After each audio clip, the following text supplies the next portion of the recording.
Hey, good morning. Welcome to Hobby Evolution, episode 182.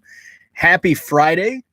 We're nearing the end of January. I can tell that the days are getting a little bit longer. I think it was 5 o'clock last night, and I noticed the sun was out, which is nice. There's 8 inches of snow on the ground, but the sun was out, and it's still light at 5 p.m.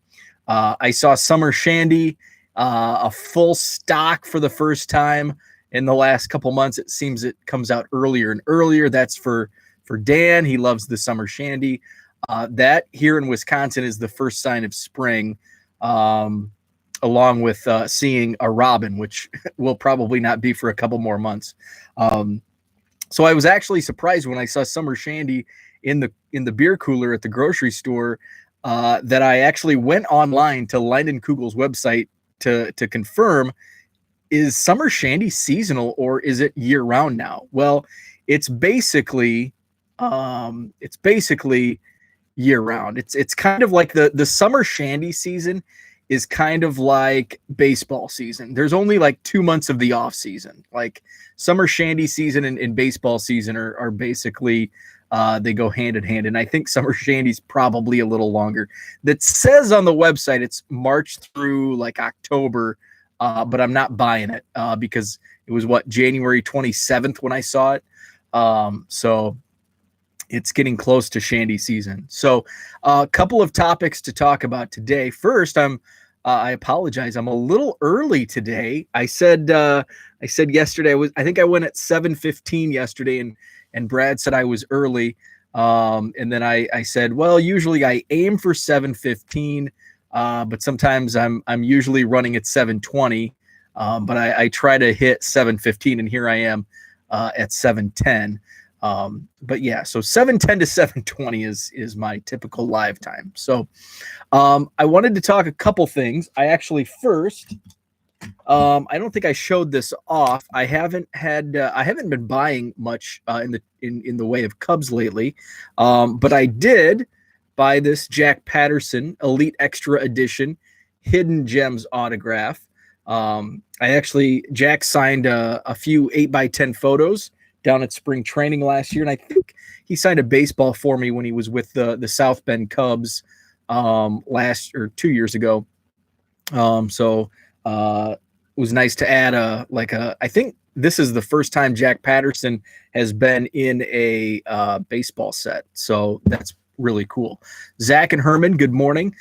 So I haven't really gone into my topics yet today. I wanted to kind of string it out to see if we're going to have some audience. So I'll hit those topics. So a couple things that I wanted to touch on. I was watching George yesterday had insomnia, so he went live for a half hour, 45 minutes. So I was watching a playback of that last night. And he talked about seeing a no-hitter. So I wanted to share my no-hitter story, which probably already have, but I don't remember if I have shared my no-hitter story. I haven't been to too many like major league baseball games. And I probably get to, even though I'm only 2.5 hours from Wrigley, I only get to like a max 3, maybe 4 games a year. So I haven't been to too many big league games, but I've seen one actual 9-inning no-hitter. Unfortunately, it broke the streak. It broke the long 50 years no-hit streak. Sandy Koufax was the last pitcher to no-hit the Cubs before Cole Hamels did in 2015. It had been 50 years. I think it was 1965. Yeah, that's 50. 1965, Sandy Koufax no-hit the Cubs.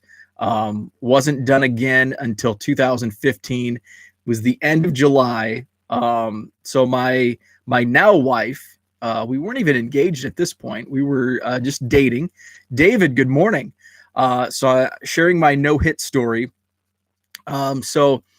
We had arranged for like a big get together with all her friends, some of my friends that lived in the city, and we're gonna go to the Cubs Phillies game and hang out in the bleachers. It was Jorge Soler bobblehead day, so I wanted to get there early. So we get to the gate, stand in line, hour and a half before first pitch. I think that's when the gates open, and it is a scorcher. It's like the hottest day of the year. It's hot. It's humid. It's late July. It's the heat index is probably 105, and we're in the bleachers where if you've been in the Wrigley Field bleachers, there's zero shade. And even on like a cool sunny day, like it could be 70 degrees.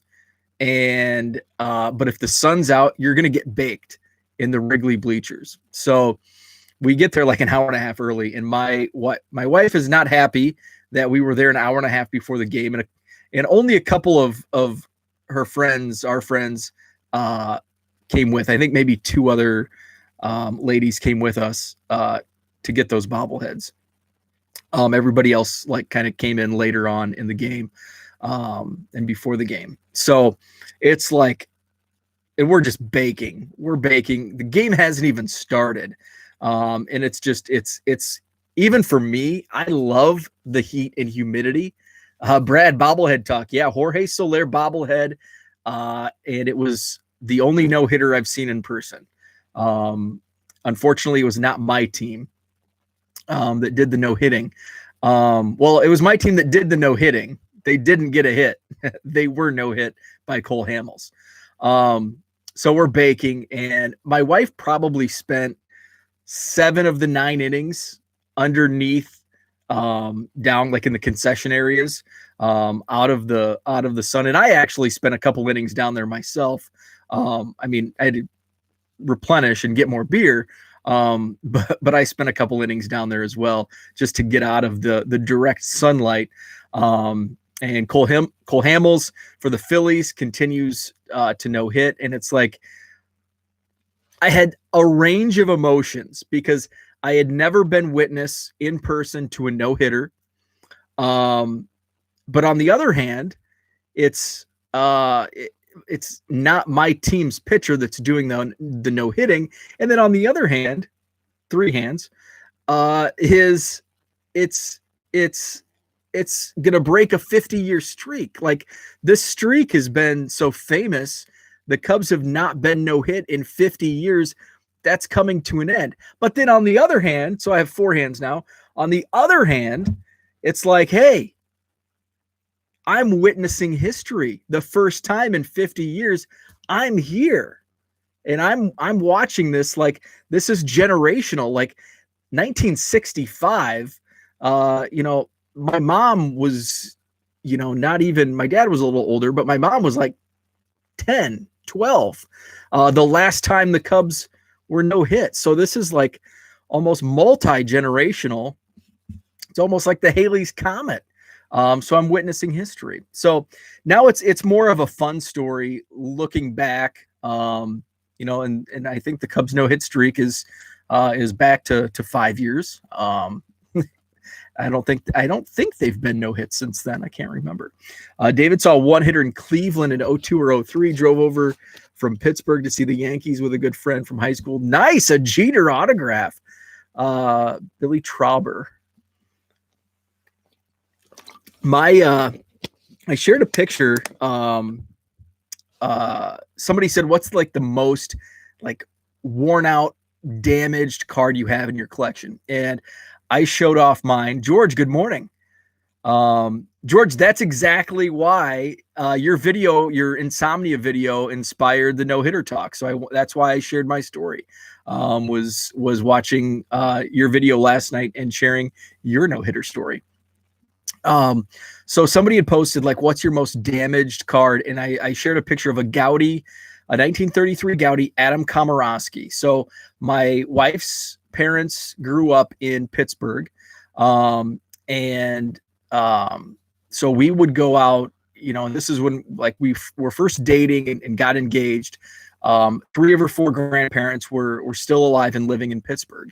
We've lost two of the three now, and her grandma now lives here in Madison. Her grandpa, he passed away a couple of years ago at 99, and he is just. I'll have to show off tomorrow. I'll show off a shadow box we put together.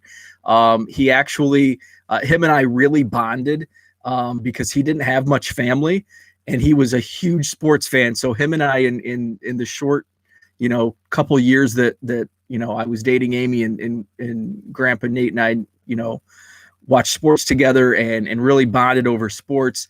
Him and Grandma Faye moved here to Madison, actually the year of our wedding. And I would go over, help with some things. They had some issues with their TV once. So I went over there, and he goes, hey, I want to give you something. And, I didn't know what it was. I thought maybe something came in the mail, a mail-in something. And he gave me his Purple Heart from World War II. He was in the Battle of the Bulge and had to escape the Germans, and hid out in he hid out in a cemetery and got frostbite and almost lost his foot. He had to hide. He's also Jewish. He had to hide in, a German family took him in, and he had to hide out for like 2 weeks. It was an amazing story. And he had showed me his Purple Heart. Like, I don't know, maybe when we were in Pittsburgh at some point in the past, he had shown me his Purple Heart, and I was like, I'd never seen one. Like, I had never seen a Purple Heart, especially with that type of history. It blew me away. And so I had this shocked look on my face. And so he remembered that, and he goes, I saw the look on your face when I showed you this. So I know you'll appreciate it, and I want you to have it. And I was like, wow. So I wanted to preserve that so we put together a shadow box. I wanted a picture of him. So I have a shadow box with his picture. And then there's a couple other medals from World War II. I can't remember which ones, but I think 3 total. I'll get the shadow box and I'll show it off tomorrow. But just an amazing story. And so this is kind of setting the backstory. So he had amazing stories, and the baseball story, he's a huge baseball fan. So the first time I met him, we're at a restaurant in Pittsburgh, and he's just telling me, like, and I just keep asking, I'm like, what about, so he's telling me about Clemente, and he was in the stands when Babe Ruth hit 3 home runs in a game. He shared a story of he would wait outside the stadium for autographs. And this is like in the, probably the early 30s, late 20s. Maybe in the 20s. So he was 99 when he passed away in 1919. So yeah, so probably in the late 20s. The Hall of Famer, David, maybe David knows the brothers that played for the Pirates, and I think one of them's in the Hall of Fame. The names are escaping me. They're on the tip of my tongue. I can't think. But anyway, so after the game, they would get autographs, and they missed, I think this is when they had streetcars in Pittsburgh. They missed the streetcar like near, I guess this would have been with Forbes, or the stadium that predated Forbes. I can't remember, but they were outside the stadium, and one of these players, Archie Vaughn, I think that's who it was, Archie Vaughn, gave them a ride. Him and they're probably like 10 years old, outside the stadium. Archie Vaughn, I can give you a ride back to Squirrel Hill where they lived. He shared a story when he was like in his teen years. He hitchhiked, and this is the whole story of Grandpa Nate was inspired by David's talk about he saw the one hitter in Cleveland, drove over from Pittsburgh. So that's what triggered these stories. So he's telling me this story about how he wanted to see, I think it was Ted Williams. Ted Williams was playing in Cleveland, facing Bob Feller. So the Red Sox were in Cleveland. Bob Feller was pitching, and so him and his buddy, probably the same friend that Arky Vaughn gave a ride to Squirrel Hill. They hitchhiked from Pittsburgh to Cleveland to see Bob Feller pitch against Ted Williams and the Red Sox. So that just amazing stories. So I'll share off the shadow box that I did yesterday. So same battle where my granddad got a Purple Heart. Oh wow, that's amazing. Interesting. Okay, Forbes opened in 09 or 10. So yeah, so it would have definitely been Forbes Field because he was born in like 1920, 1919. So yeah, it was definitely Forbes Field. So I wanted to talk, so no hitters, and Dogecoin. So I don't want to talk too much about Dogecoin, but it's going crazy. And if you're watching Dogecoin go absolutely insane, I just kind of wanted to share like my background. So Dogecoin, it started as a joke cryptocurrency, okay? And it was like, fractions of a penny back in 2016, 17. And it was actually literally created as a joke to cryptocurrency back, more than 5 years ago. But over time, it actually has become useful in, where crypto is used. And I guess it's really good with like tipping, like in gaming, I guess. So I don't know like those specifics, but I do know it's become like useful in the crypto sphere. So I got in on Dogecoin after I was dabbling in Bitcoin and Litecoin when it hit its peak in 2017. I was following like Crypto Desk or whatever, and so I was interested in some of these other altcoins.